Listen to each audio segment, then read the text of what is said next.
Okay, I'm going to show you how to log on to PowerSchool so that you can print out your child's report card.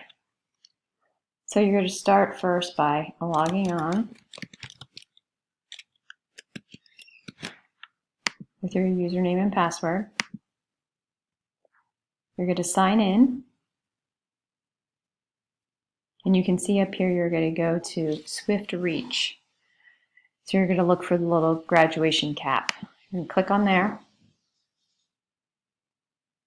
and you can see here is a link to trimester 2. You'll click on that, and then you will see the PDF form of your child's report card.